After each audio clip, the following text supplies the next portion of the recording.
On February the 24th, Russia launched a full-scale invasion of Ukraine.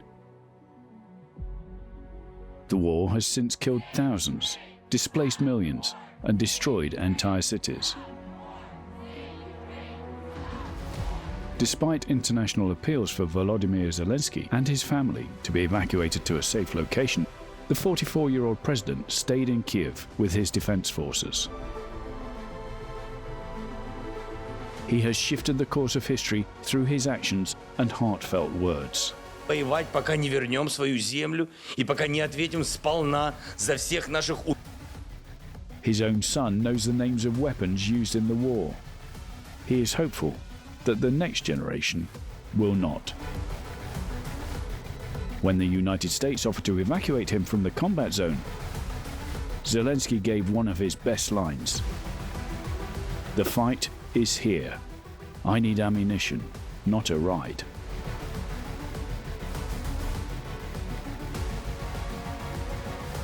He has changed from, as he puts it, all the wisdom that I never wanted.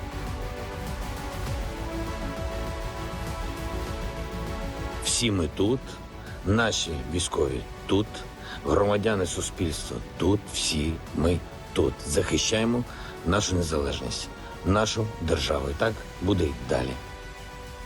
It's hard to imagine how this bright, comedic family man has ended up in one of the most dangerous positions in the world, with a giant target on his back.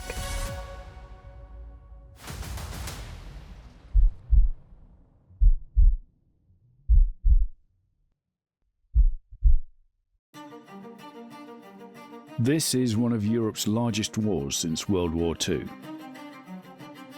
Since then, Europe's map has been shaped by political alliances. But now, Putin wants to redraw Europe's map by force. He's long claimed that Ukraine belongs to Russia, and they are one people. However, Ukraine is a sovereign country, with its own language, culture, and political system. While the two countries have a history, Ukraine has fought hard for its own identity. Ukraine was part of the Russian Empire in the 18th and 19th centuries. In 1917, the Russian Revolution brought down the empire, and the region spiraled into civil war. This briefly allowed Ukraine to gain independence from Russian rule, but it was quickly taken over by the newly created Soviet Union as one of its first republics. Over the next decade, the Soviet Union brutally expanded its control.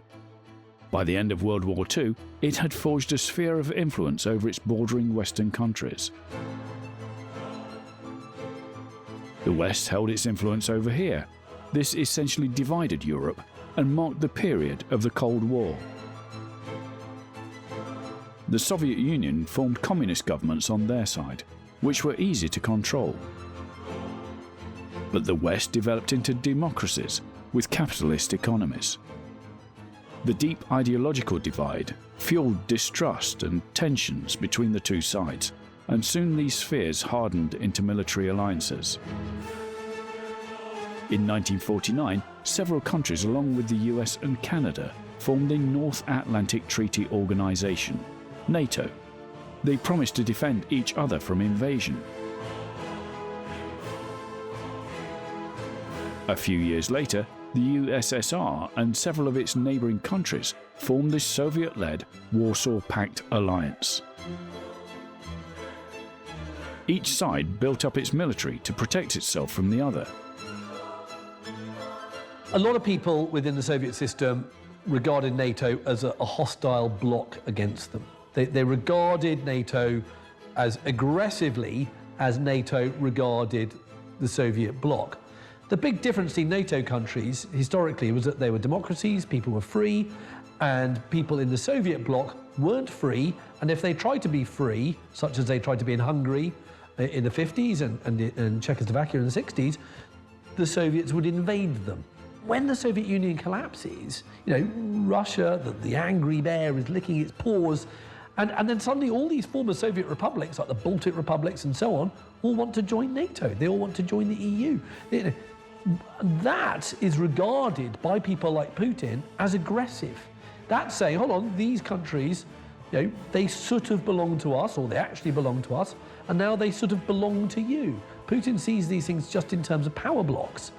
He doesn't think about the fact that your average Estonian just wants to be, you know, in a sovereign nation that's free to join whichever bloc it chooses.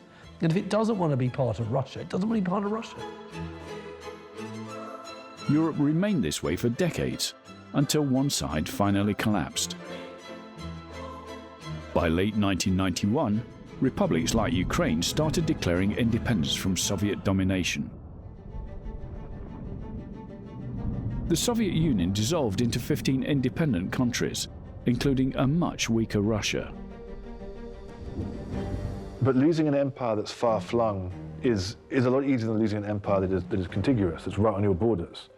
And so when the Soviet Union went, Russia loses everything on its borders, and you know, some of them are more remote than others, that it hurt Russia a lot more to lose Ukraine than it did to, say, lose Tajikistan. It's geographically nearer, it's bigger, it's more important, the cultural ties are much more obvious. The Soviet sphere of influence disappeared as many countries overthrew their communist governments. Even though the Cold War ended, the alliance on the other side of Europe was still going strong. In fact, it was expanding. In 1999, Poland, Hungary, and the Czech Republic joined NATO. In 2004, 7 more countries joined. That moved NATO into the old Soviet sphere of influence, making NATO's border with Russia the longest it's ever been. Belarus, Ukraine, and Georgia were now the last post-Soviet countries between Russia and NATO. Ukraine and Georgia both wanted to join NATO for a long time, making them prime targets for Russia. The problem is largely manufactured by Putin's paranoia, his crazy worldview that NATO is out to get him. You know, it's not. No one wants to invade Russia. Everyone just wants everybody to be happy, don't they? You know, just want to live at peace and be happy. Yet Putin's got this idea that the world always needs to be at war in some way. There always needs to be conflict. Making some kind of agreement with the Russian Federation, some kind of a security collaboration agreement earlier could have stopped Russia seeing NATO expansion as a threat to itself. It would have been a good step, a clever step, a really diplomatic step, because Russia was willing to do this at some point, even under Putin. Ukraine became a NATO partner in 1994, which brought them one step closer to becoming a member. In 2013, they were going to sign an association agreement with the European Union. However, when it came time to sign the deal, Ukraine's then pro-Russian government refused. Instead, they chose to strengthen ties with Russia. Pro-Europe citizens organized protests and occupations centered on and around Kyiv's Maidan Nezalezhnosti in late November. Our goal is to join the European Union and is the first step to sign association agreement in Vilnius. But this president wants to sell the country in order to buy the power in the presidential office in 2015. And this is the key issue. He tries to get the bargain with Russians.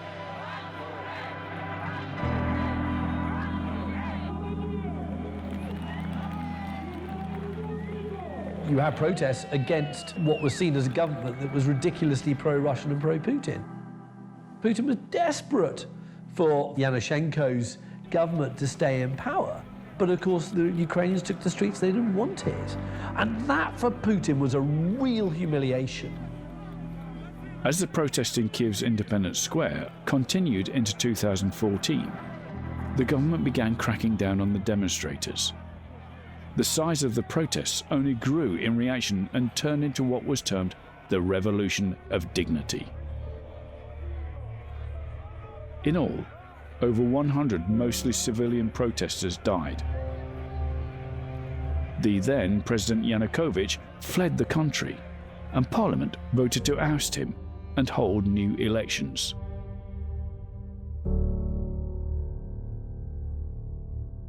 This meant Putin was losing political influence in Ukraine.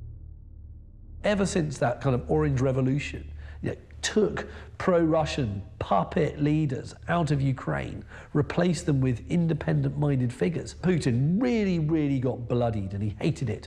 And that's why he's always had this complete animus against Ukraine, which he regards as being Russian. And how dare these people be against Russia? They must have been infected by America and Britain and countries like that, and they must have been infected by some form of Nazism. President Putin says Russia is ready to look for diplomatic solutions over Ukraine, but stresses his country's interests are non-negotiable. Then, addressing the world, he said, "I have made the decision to carry out a special military operation." He may have called it a special military operation, but it's clear that this is a full-scale invasion of Ukraine. In the early hours of February 24th, shortly before the start of the Russian invasion, Zelensky recorded an address. He refuted claims by the Russian government about the presence of neo-Nazis in the Ukrainian government. He stated that he had no intention of attacking the Donbass region, whilst highlighting his connection to the area. In part of the address, he spoke in Russian to the people of Russia, appealing to them to pressure their leadership to prevent war. С вами нас разделяет более 2000 километров общей границы. Вдоль нее сегодня стоят ваши войска, почти 200 тысяч солдат, тысячи боевых машин. Ваше руководство одобрило их шаг вперед на территорию другой страны. И этот шаг может стать началом большой войны на европейском континенте.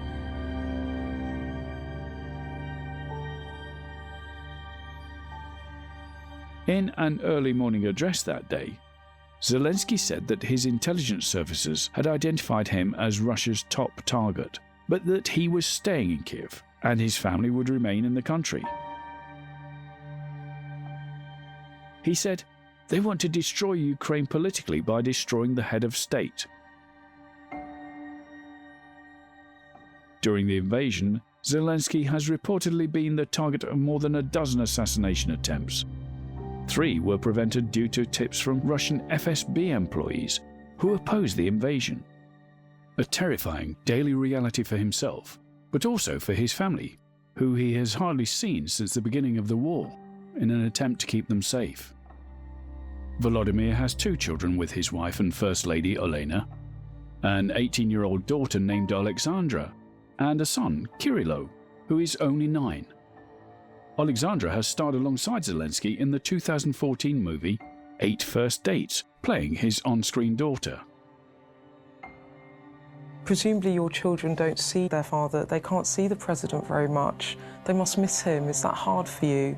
You get to see him, but presumably they can't. Я дуже сподіваюся, що хоча б моя постійна присутність якось надає їм впевненості і спокою. Батька вони бачать дуже рідко, недовгими епізодами і насолоджуються ними настільки, наскільки можуть. Але ж дійсно не вистачає таких моментів, коли ми можемо не рахувати час і просто бути разом і не дивитися на годинник, коли ми повинні їхати в різні боки. Born into a Jewish family, Volodymyr Zelensky grew up in Kyiv, a significant city in central Ukraine. He was raised as a native Russian speaker, but soon acquired fluency in Ukrainian and English.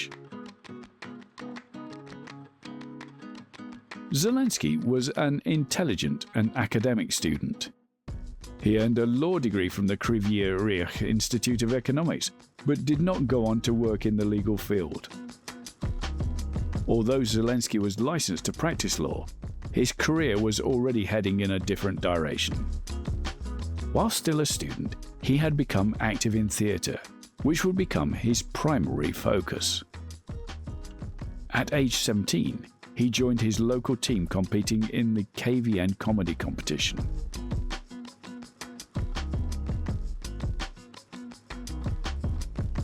In this international competition, teams compete by giving funny answers to questions and showing prepared comedic sketches. He was soon invited to join the United Ukrainian team, which performed in the KVN's Major League and eventually won in 1997. He created and headed the Kvartal 95 team that same year, which later transformed into the Kvartal 95. From 1998 to 2003, Kvartal 95 performed in the Major League and the highest open Ukrainian league of KVN. In 2008, he starred in the feature film Love in the Big City and its sequel, Love in the Big City 2. Zelensky continued his movie career with the film Office Romance, Our Time, in 2011, and with Rejevsky vs. Napoleon in 2012. Love in the Big City 3 was released in January 2014. Zelensky also played the leading role in the 2012 film 8 First Dates and 2 sequels produced in 2015 and 2016. He recorded the voice of Paddington Bear and the Ukrainian dubbing of the 2014 film Paddington and its sequel Paddington 2.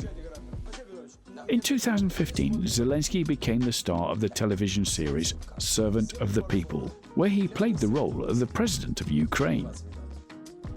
In the series, Zelensky's character was a high school history teacher in his 30s who won the presidential election after a viral video showed him ranting against government corruption in Ukraine. In March 2018, members of Zelensky's production company, Kvartal 95, registered a new political party called Servant of the People, the same name as the television program that Zelensky had starred in over the previous 3 years. Although Zelensky denied any immediate plans to enter politics and said he had only registered the party name to prevent it from being appropriated by others, there was widespread speculation that he was planning to run.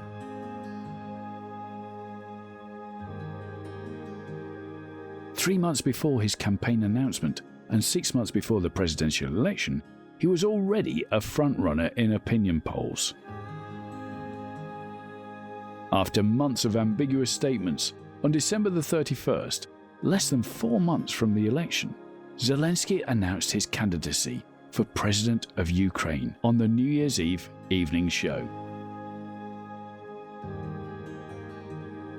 In place of traditional campaign rallies, he conducted stand-up comedy routines across Ukraine with his production company Kvartal 95.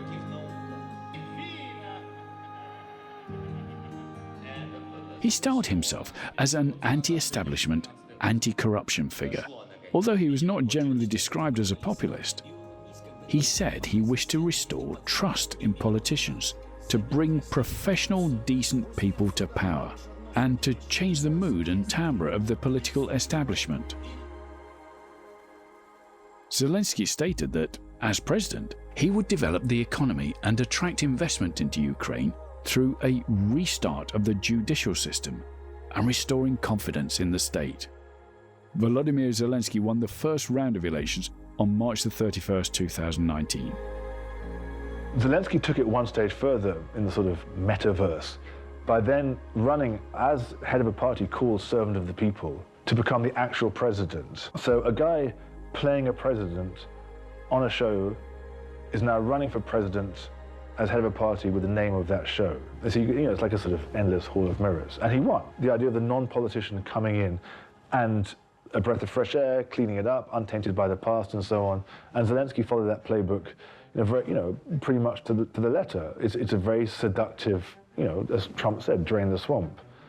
And of course, it's always harder than it looks because the swamp is so, is so intertwined. Then Zelensky was criticized for being inexperienced, being lightweight, and again, not taking the advice of his intelligence services on the likelihood of a Russian invasion. But he has taken on the mantle of defender of the faith, as it were. We're just asking the free world, because we are fighting not only for ourselves, but the whole free world. We just ask to help us to protect our skies, to stop this terror and horror. As well as success on the battlefield, wars are often won or lost through information advantage. In the Russia-Ukraine conflict, We might have expected Russia, an old hand at propaganda, to have bested Ukraine early on. When Putin came to power, some of the news organisations were actually owned by oligarchs. And sometimes these oligarchs could be critical of Putin, and that would obviously be very annoying for Putin. So what does he do? He wrestles back control of those media networks from the oligarchs, and that means that he's in charge of his own message. Propaganda can come in many forms, through media and speech, but also through threats of nuclear force, such as when Russia test-fired a nuclear missile, issuing vague threats of nuclear war in order to deter NATO's support for Ukraine. There was also the strong presence of Russian troops placed on the Russian-Ukraine and Belarus border, said to be a military exercise. These all use the same message: comply or else. You see that with Hitler's Germany. Was there any kind of publication or media agency of the time ultimately not subject to Nazi control? No, none. So a lot is made about, dictatorships being propaganda geniuses. Well, it's not that hard to manipulate the message if you can control every newspaper, every magazine, every TV station, every cinema, you name it. Forget it, it's easy. You only have to look at Russian media organizations. Just go onto a website like TASS, the Russian news agencies, and there you will see a completely different reality as to what is going on in Ukraine, which of course is called the special operation, as opposed to what any normal sentient being would call it, is a full-blown war. Even with all this Russian propaganda, a lot has proven to be untruthful, dispelling what Russia is trying to convey through the use of media. This has only strengthened Ukraine's underdog success story against the Kremlin's denazification narrative. Zelensky has intuitively grasped the nature of information and electronic communication technology to conduct warfare. He used the power of propaganda and information to his advantage by making it illegal to share images of Ukrainian troops protecting their movements. He also told his people, just after the Russian invasion, that he would give weapons to anyone who wants to defend the country, rallying the patriotic spirit in Ukraine. After Russian propaganda organizations attempted to promote the false claim that Zelensky had fled the capital, he took to the streets and filmed himself defiantly standing in central Kyiv. As Napoleon said, I'd rather have lucky generals than good ones. And I'm not sure you would necessarily call the whole invasion of Ukraine lucky. He's genuinely inspirational. As a screenwriter, if I'd come up with either of the lines, either I need ammunition, not a ride, or when you attack, you'll see our faces, not our backs. If I'd come up with either of those, I'd have just shut the laptop and gone to the pub for the day. That's proper, Hollywood inspirational stuff. The citizens of Ukraine have formed their own successful cyber warfare by forming the IT Army of Ukraine, a volunteer organization created to fight digital intrusion of Ukrainian information and attacking military targets. Zelensky knows that keeping Ukraine's underdog image is crucial to winning the information war by keeping the West, and more specifically NATO, on his side. This has led him to great advantages such as political and military support, the enforcement of a no-fly zone, and admonishing NATO countries for buying oil and gas from Russia, in a bid to declare an economic war on Russia. I think sanctions will see Russia returning to what the Soviet Union was like in the bad old days of bread queues, shortages, an almost complete lack of consumerism. Good luck, Mr. Oligarch in Moscow servicing your BMW in 5 years' time if sanctions continue. Where are you going to get the spare parts?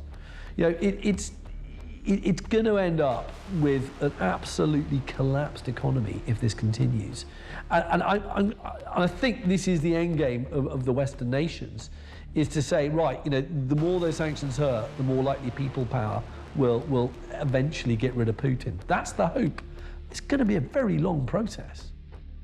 He has become the face of Ukrainian resistance, and his entertainment background has provided Ukraine with a weapon for which Putin has no counter. In the information war, the winner was unquestionably Zelensky. It's not about me, it's more about Russia. They will not have so many chances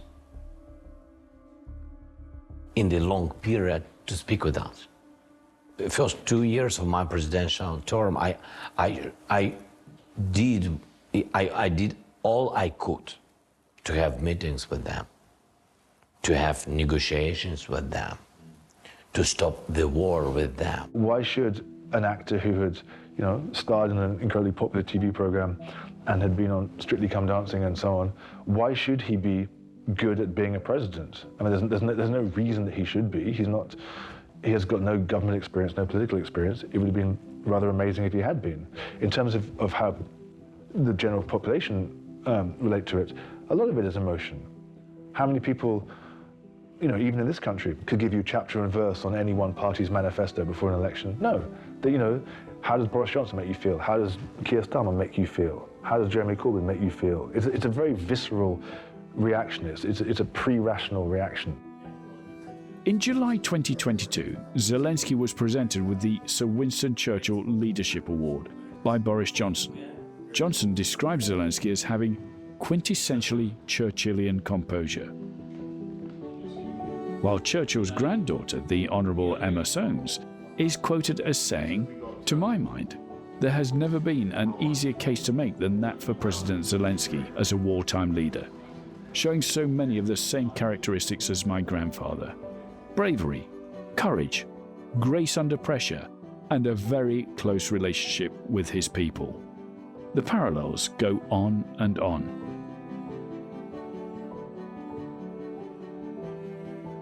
If we look at Churchill and Zelensky's methods as wartime prime ministers, it's easy to draw comparisons. Politician, officer, and leader, Winston Churchill served as the Prime Minister of Great Britain in arguably some of the most trying times of modern history. After Chamberlain's resignation in 1940, Churchill was appointed during World War II and ultimately led the country along the road to victory. Though he was an undoubtedly skilled strategist and war hero, Churchill's power lay in his eloquence, in his speech and writing. Shortly after Churchill became Prime Minister, he gave one of his most famous speeches, Their Finest Hour.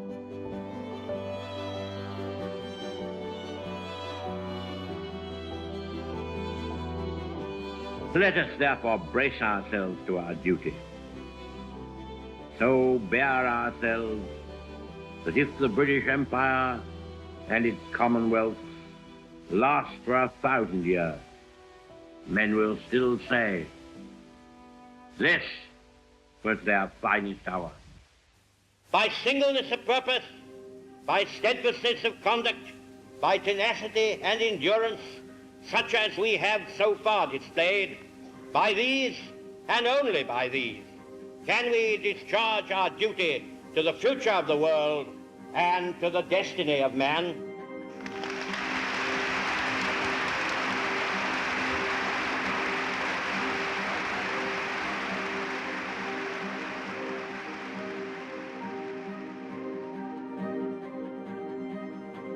Churchill's writing skills had gained him international notoriety, and his love for words and the richness of the English language drew him into a career as a writer long before he delved into politics. His ability to communicate clearly and passionately served Churchill well as a revered orator, a popular author, and a most persuasive statesman. A formidable opponent in the debating chamber, Churchill's wit and his skill with words could quickly silence those less erudite and articulate. At the outbreak of the Second Great War in 1939, Sir Winston again answered his country's call as First Lord of the Admiralty. A year later, after the British defeat in Norway, he was drafted into the supreme command of the Empire's war effort as Prime Minister. 3 days after his appointment, he was to make his now famous inspirational speech that moved the entire free world with its simplicity and meaning.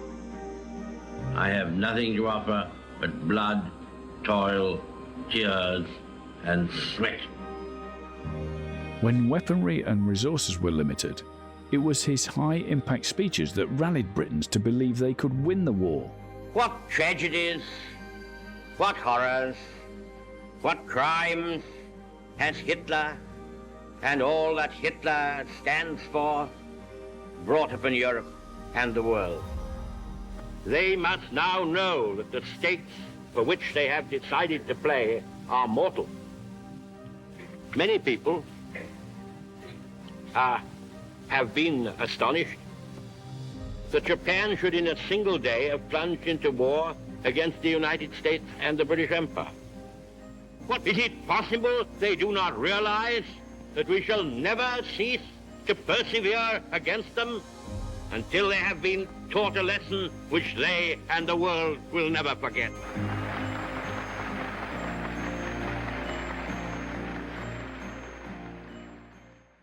Churchill talks about the power of public speaking. He's quoted as saying, "Of all the talents bestowed upon men, none is so precious as the gift of oratory.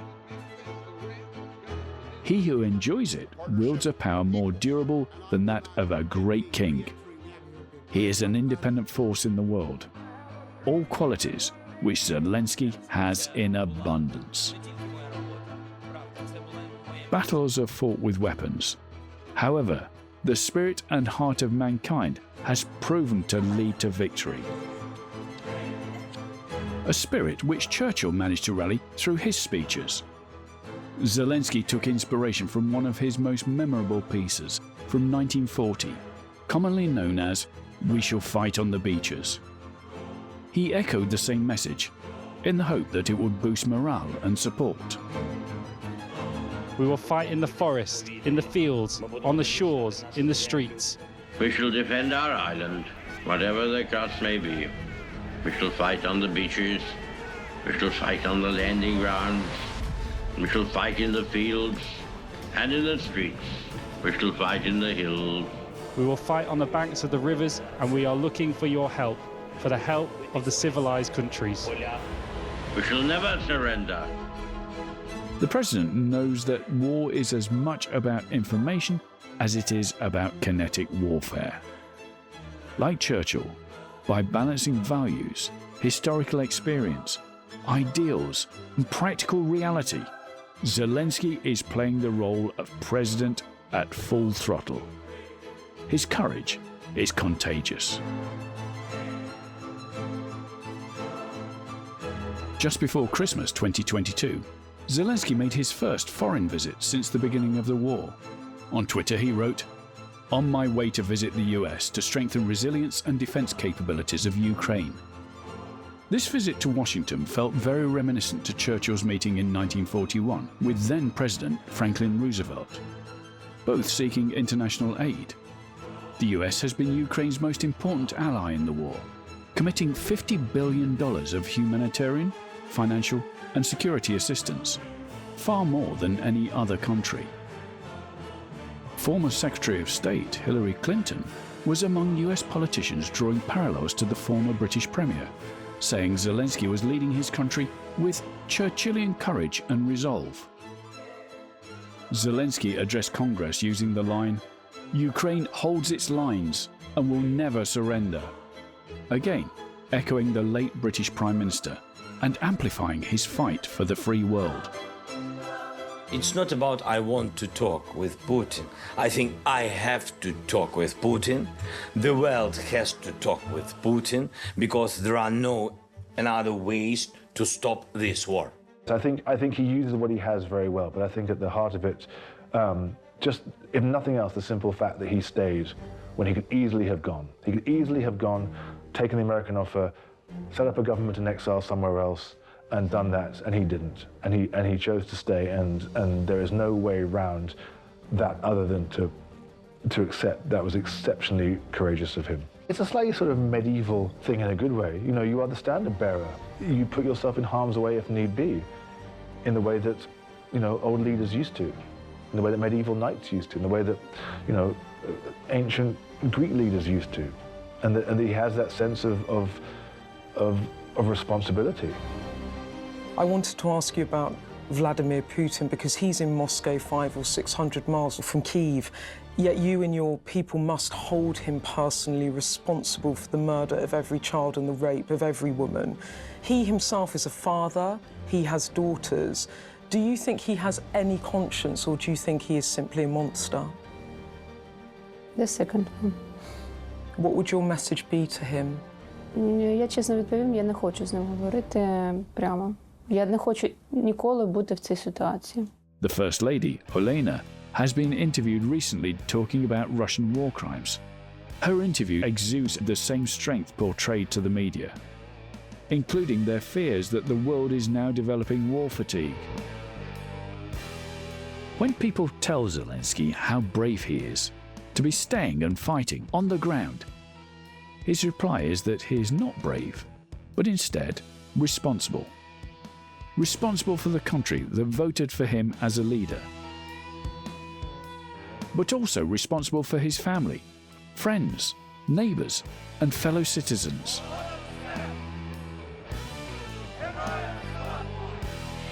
This is an act that embodies the spirit of Ukraine.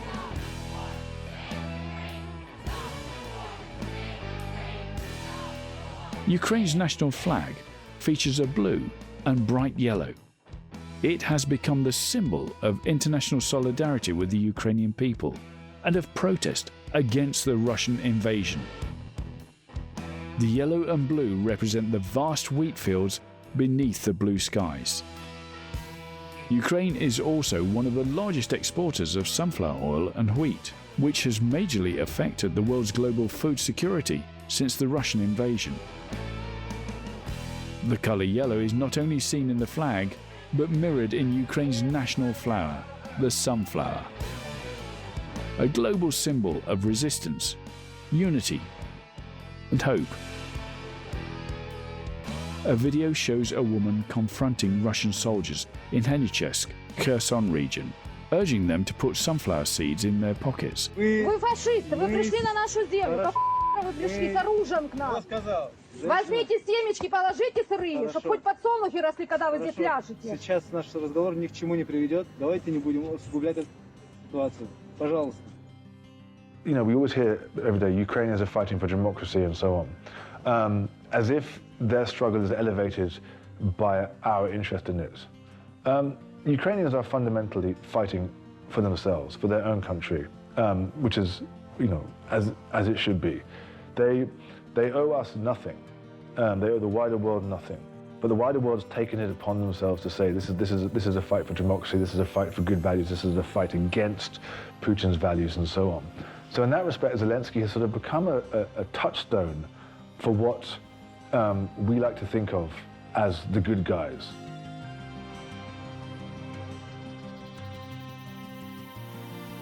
Our three countries stand shoulder to shoulder against Russia's barbaric invasion. We're standing up for democracy, against authoritarianism, and standing with Ukraine. As war and violence once again cast a dark shadow over Europe, we are working together.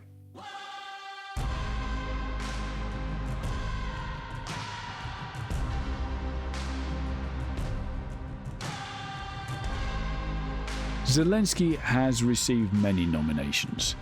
He was even visited by actor Sean Penn, who gave the president an Oscar from his personal collection to show his support.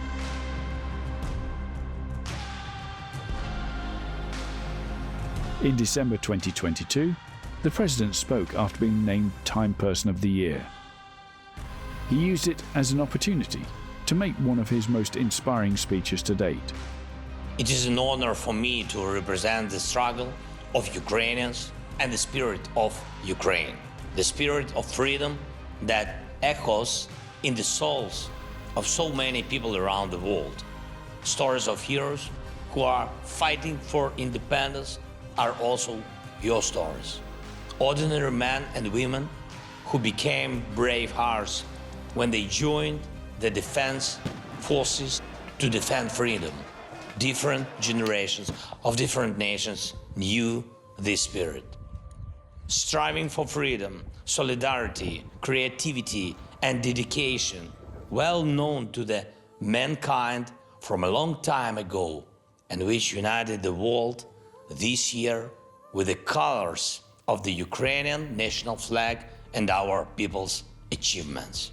This is the free world spirit. The magazine cover featured not solely the president, but the citizens he spoke about in his speech alongside him. Surrounding them are wheat yellow and sky blue national flags, scattered with beaming sunflowers, conveying a sense of joy, unity, and hope.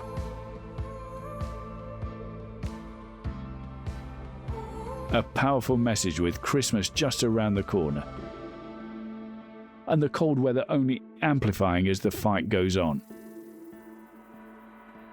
Zelensky now comes across as very authentic, in that respect, and there's pictures of him, the footage of him at Bucha the other day. I mean, the pain on his face was very clear to see. That is an authenticity that people see. He's an actor, and there's a degree to which he's using those skills, but I wouldn't for a second say that it was inauthentic. It may be hyper-authentic in that way.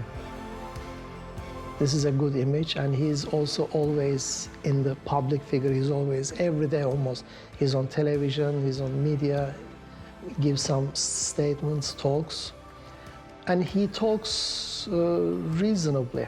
He talks reasonably. He's not just like saying that we are gonna beat, we are gonna hit, we are gonna be victorious. He's not saying just this. He's also quite rational. He also talks about peace. And he keeps saying that this is not something we started, this is not what we initiated, we are defending ourselves, but we want peace at the end. Перемоги і миру, і про це буде просити Святого Миколая. Попросіть разом із нами, якщо це не наївне таке бажання, а взагалі, якщо ми говоримо про фізичну допомогу, українцям потрібно пережити зиму.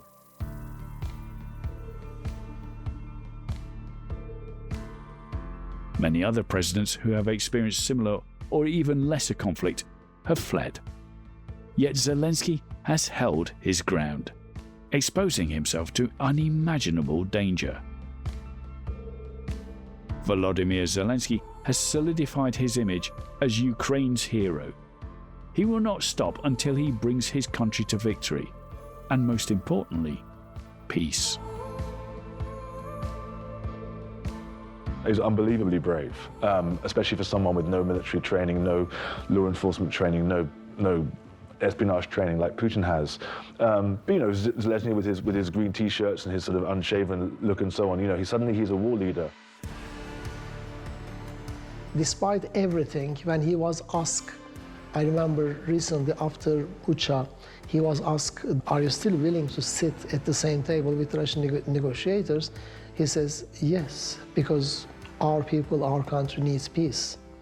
And I think these are good qualities, because Ukraine is so significant economically and culturally to us, to the rest of Europe, and to the region itself, not only Europe and the Middle East and Eastern Europe, Balkans.